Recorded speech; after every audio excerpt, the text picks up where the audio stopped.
En esta edición de Ingenious Mind Summit 2021, tenemos el honor de contar con la participación de Marcelo Santos, el director de Excelencia Comercial de Dow Latinoamérica. Él es responsable de brindar dirección a las áreas de experiencia de cliente, inteligencia de negocios, disciplina comercial y solución digital, asegurando diseños y estrategias a largo plazo para mejorar la experiencia de clientes y empleados. Marcelo ha trabajado en posiciones de liderazgo en funciones comerciales y de cadena de suministro, con amplia experiencia en comercio electrónico B2B, gestión de clientes y canales y servicios al cliente. Marcelo se incorporó a Dow Corning en 2000 y luego en 2016 adquirido por Dow. Marcelo será quien nos hablará de Customer Experience.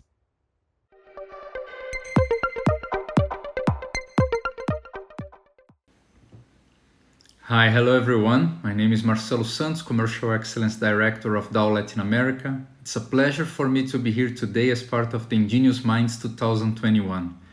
First of all, I'd like to especially thank all of you at Ford for the invitation, the trust on our partnership, and for the opportunity to share a little about customer experience with you on this amazing event.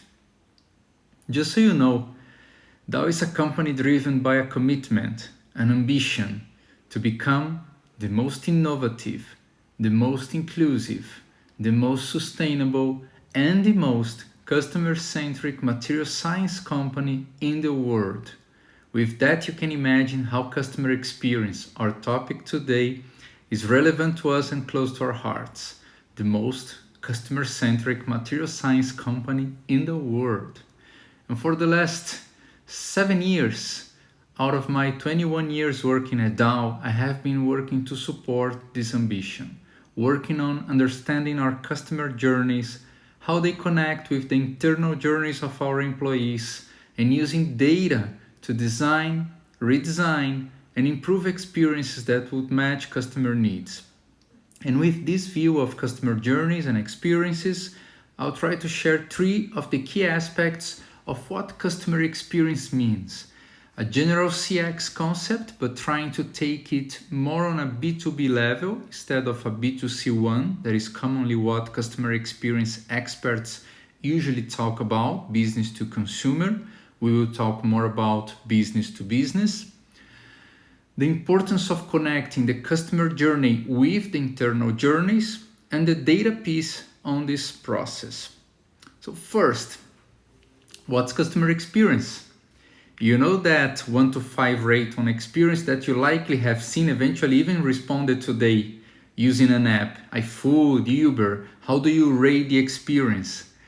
Well, this is not customer experience, it's just a small piece of it. A first step. So it's a simple survey measuring basically how much you agree or disagree with a question that was made. On many B2C interactions, that's basically all you can find. And it's okay to have a flavor from customers on how a specific service is being provided or how the totality of a journey is evaluated by the customer. But the true customer experience is much more complex. Customer experience is not defined as a rate scale, as a number. One way to define customer experience is the totality of cognitive, affective, sensory and behavioral responses from customers during all stages of a process, including pre and post stages. Please note we are talking about emotions. In a more pragmatic view, it's a way for a company to redesign processes, organizations, metrics, tools, level up efficiencies, behaviors, skills that will ultimately increase business results. But how? By improving and consolidating customer loyalty. Customers that feel the company values them, appreciates the relationships they hold. As its core, customer experience is about emotions, about feelings. One illustration. Imagine you are at home ready to watch the new episode of your favorite series today. Or could be a soccer game, or only to use your social medias. And suddenly, there is no internet signal. After several minutes trying to check what's going on, you decide to call your internet provider and you spend the first 5 minutes listening to records that have nothing to do with your issue and later providing information to a bot. When you finally get someone to support you, this person carefully listens to you, checks the system, and asks you to run some tests, the same you already did before. And again, nothing works. So they explain they have to transfer you to the technical team, and it takes another 10 minutes for someone to answer you. And after explaining everything again, they say politely that a technician will have to drop by your home in up to 48 hours. So forget about the series, soccer game, social medias. The only question that makes sense for me to ask you right now is, what's your feeling? You see, it's not what will you do next because you can't do anything. I am sure you connect emotionally with this story because you have been there. You know what it's like to be frustrated, angry, mad, disappointed. And this is what CX is about, emotions, feelings. And now you are a detractor. And to change your mind about that company, about the internet service provider, will be really hard moving forward. The interaction with them is now memorable. We remember these types of events. You probably have many on your mind right now, I bet. Worst service ever. Because they are emotional. And you could have had a 5 years relationship with this company, but an event like this one, this is the one you will remember. As I also bet you have many positive ones from different experiences you had, but you do because they trigger an emotion. That's how the human being behaves, and you will tell everyone about these memorable experiences, positives or negatives. Checking point. Do you rather read a magazine about tourism to find the best hotel at your next travel destination, or do you prefer to research on an app and read the feedback and check the rates of the latest guests? Feedback from a specialized magazine or feedback from the users? And one single negative comment there will influence your decision. People trust other people's emotions. If you are still in doubt about memorable experiences being the emotional ones, allow me to give you a more extreme example. If I ask you to tell me where you were at this same day 5 years ago, would you be able to tell me? And 20 years ago? No way, right? But tell me, where were you when the planes hit the World Trade Center in New York? Unless you are super young, I bet you know exactly where you were and what you are doing. It's emotional, and that's what makes us human, our personal moments. Experiences matter and are about emotions, about connections, about people, memorable moments. What experience do you want to provide to your customers today? What kind of reference do you want your customers to provide others about you? And also, how important is to measure the experience of complex relationships like the ones we have at B2B? Do you believe a simple 1 to 5 rate would work? So customer experience at B2B, business to business, should be defined as the end-to-end experience customers have at every touch point of their journey and how they feel about these experiences. To be successful on B2B, a company needs to understand how their customers feel about every touch point over the journey, the areas the customer interacts with, every process, order, delivery, sampling, complaint, regulatory, the web page, the physical facility. And the gold is there on these specifics. Customer feedback is a gift that companies must understand for a successful customer experience program. And at the touchpoint level, maybe this is the most valuable data asset they could have. And what would be the worst response a company could provide to a customer when they receive a survey? What do you think? Imagine you at the example I gave of the internet provider. Eventually you just move to a different provider, right? Finito. Eventually, after that poor interaction, you received a survey asking about details of the experience, and eventually you answered because you were so mad. So the worst a company could do, mainly for an unsatisfied customer, is to do nothing. Get all the feedbacks, build a metric, place a number on a wall or on a scorecard, and send a new survey at the next interaction, if this customer is still there. So how effective is that? Sounds crazy, but that happens more often than you could believe. What if someone from the internet provider, just after reading you were not satisfied, would have called you simply saying, "We listen, we apologize, and your input will be seriously taken into consideration for improvements"? How is your perception right now? Has it changed? Maybe the technician will only solve your problem on 48 hours, but your feedback was received, acknowledged, respected, and that's a start for converting your perception of the relationship moving forward. I have been asked to provide guidance to some companies that were not happy with the way their CX process were being conducted with their customers. They implemented surveys, had the metrics, employees trained, but year over year indicators not improving. So my first question or questions to them always the same: who's responsible for checking and analyzing the feedbacks? Who's accountable for answering, and how long does it take? Do you know what's the expectation for a negative feedback to have a reply? Because if you don't, ask your customer or ask yourself as a customer. Likely no more than 24 hours, if not immediately. So how do you structure your metrics and process improvements based on your customers' feedbacks? Because this is customer centricity. If you don't manage the customer feedback as a valuable data asset, why do you ask? And that could be on a company level or on a department level. My honest feedback to those who ask is, if you are not committed to really engaging and taking actions upon your customers' feedback, don't even start. Don't ask. I'm not sure this is an option, okay? And with that, let's explore a little bit further the journeys. Do you believe customer experience is a customer-facing employee job?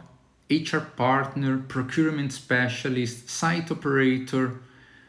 Do you believe the part you play on the customer experience is different in terms of importance from the part a sales executive or a customer service professional does? If your answer is no, great, because the internal journeys and the customer journey are completely connected. And that's why I used to say that CX is for everyone, no exception. Every single person has to understand how the role impacts the customer journey, or better, how it can impact the journey positively. And here I add one element of a successful CX for B2B or B2C, people. But more important on B2B, because we are not talking about single events. It's not a 5 stars evaluation about shopping a shirt or how the app performed. On B2B, we are talking about journeys, about relationships. We are talking about years, sometimes decades of relationships between two companies, partnerships, innovation projects, product developments, performance enhancements, combined action, sustainability, inclusion and diversity, thousands or millions of dollars.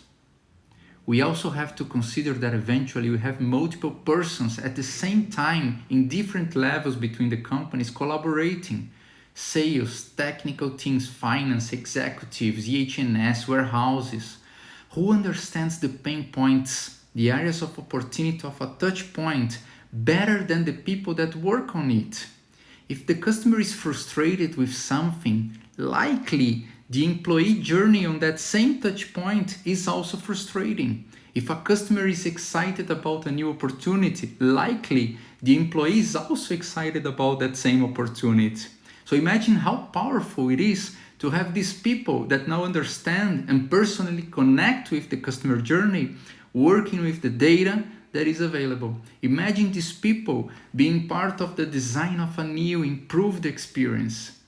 Based on customer feedback of the critical areas of opportunity, we can ask the employees that impact that touch point cross-functionally to be part of the solution, and we see a significant improvement on CX, on EX, the employee experience, sense of purpose, metrics that make sense, process simplified, and customer recognizing the experience improvement. CX is everyone's job. People should have the tools and the data that allows they to understand the critical part they play on the internal journey, and voice to design to create the best possible experience to a customer and to themselves from the customer point of view. We want to see that across all touch points, from the contact with a technical person, passing through the development of a solution, negotiation, buying and receiving, supporting it on a post-sale. So in all touch points of the journey, end to end, we want to see the CX is high. It means the emotions of every touch point are on the positive side. Side comment here.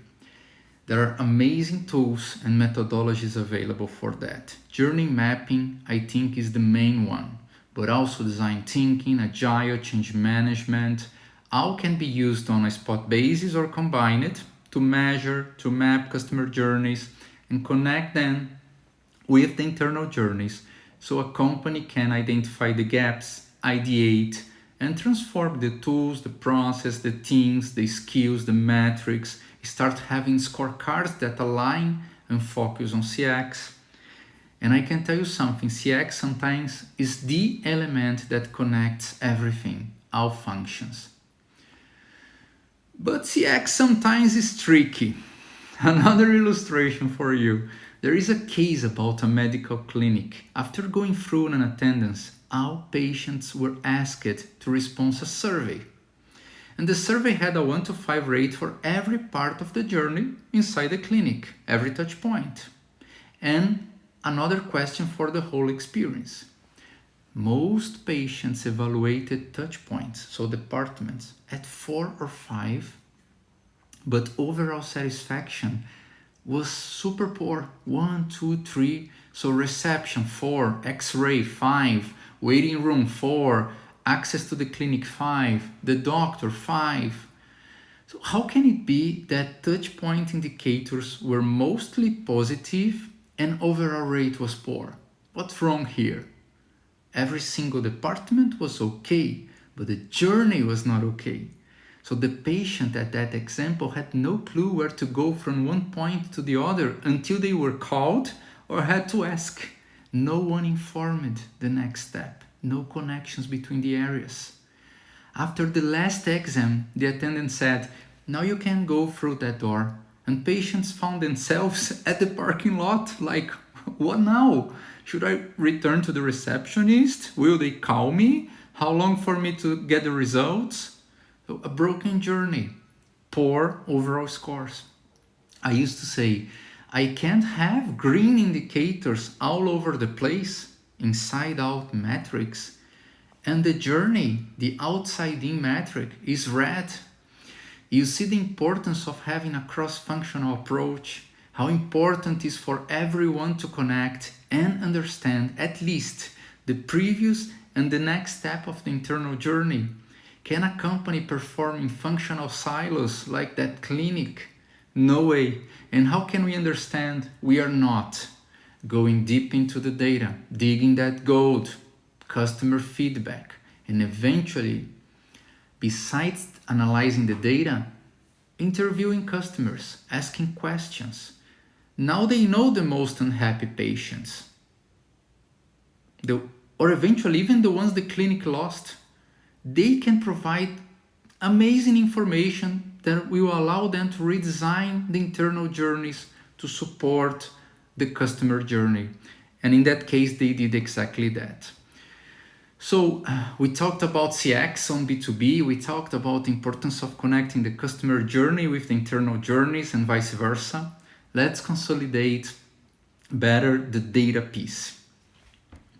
So We have the survey. Companies need to have a good amount of responses to have a confidence level for the data they are analyzing, right? To be considered as a true metrics of CX. Usually around 20% of the surveys they send. 20% is an amazing response rate. But the survey should not be the only source of data for CX. Definitely is the most important because the survey helps the company determine where to dedicate the improvement efforts first, right?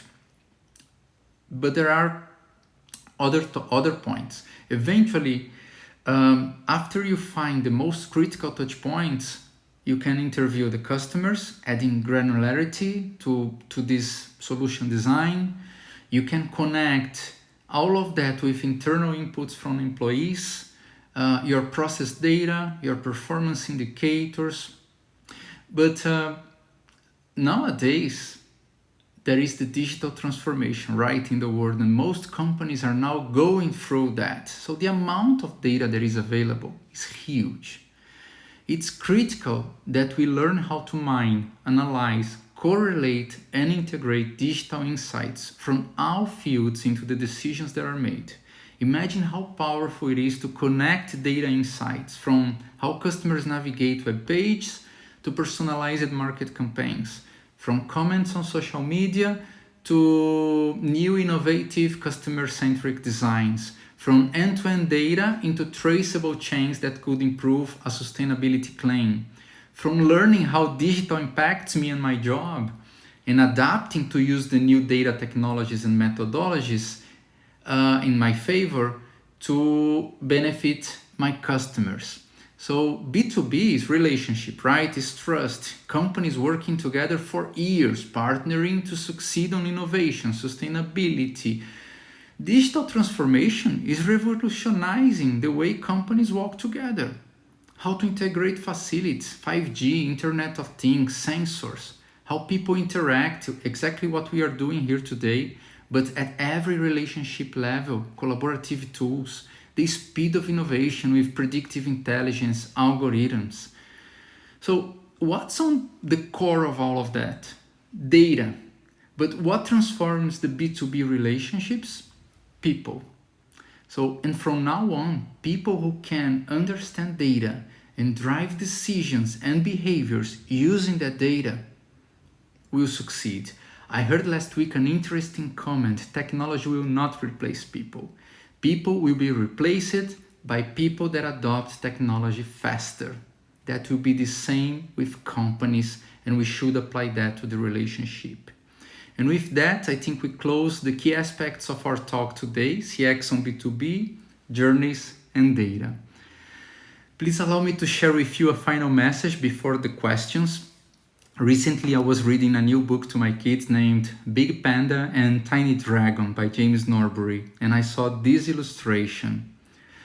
Which is more important, asked Big Panda, the journey or the destination? The company, said Tiny Dragon. Amazing. So let's walk the journey together with our customers, and let's make it a pleasant journey for both companies. Thank you. Now I am available to answer any questions you may have. Let me just see. Ok. Xayadani Acevedo. Considera que hay un elemento emocional atado a lo perceptual. So do you consider that there is an emotional element connected with the perception? Right? Yes, totally. We don't have to exceed expectations, but let's make the emotional journey of our customers on all touch points stay on the positive side, right? Excited, motivated, happy, accomplished. So perfect journey end to end. Basically, that's it. Christian Castro, ¿cómo evaluar una encuesta de satisfacción al cliente? So, how to evaluate a customer survey, right? I haven't focused on the details of the evaluation, but there are several methodologies. Usually one you could use is a scale from 1 to 5. Imagine that you have the scores for negatives are 1 or 2. The neutrals are 3 and the positives are 4 or 5. A good score would be around 70. 70. I will explain that, but keep in mind, good is 70, excellent is over 80, and terrible would be anything below 50. So one example, very simple. I have 4 responses, 1 positive, 2 neutrals, 1 negative. So 25% of positives and negatives and 50% of neutrals. Usually CX methodologies exclude neutrals and subtract negatives from positives. So 25 minus 25, my CX here is 0. It's terrible. Or I could have 800 positive responses, 150 neutrals and 50 negatives. So 80%, 15% and 5%. 80% minus 5, positives minus negatives, 75, good CX. What can we learn from that? 2 things. To succeed on CX, a company needs a massive amount of positives, of promoters, versus the percentage of neutrals or negatives or detractors. Every neutral or negative matter and needs to be immediately addressed. On the next survey, if you do the right actions, that same customer will likely evaluate you on the positive side. And second, don't base your metrics on 4 responses, okay? It was just an example. Andrea Chaves, ¿puedes aplicar una experiencia de cliente de manera deliberada? Can you apply a CX deliberately? If that refers to the survey, no. Be very mindful about the questions you are asking. Think about them from the customer point of view and make them purposeful for you. If that refers to experience trials, yes, you can run minor pilots with A/B tests and see what works best for your customers, and then you can have surveys to measure that. Okay, there are other questions, but I think for the sake of time I will finalize. Have to thank you all for the amazing opportunity. A great journey with you today, great company. Thank you. Take care, stay safe, see you next time. Bye-bye.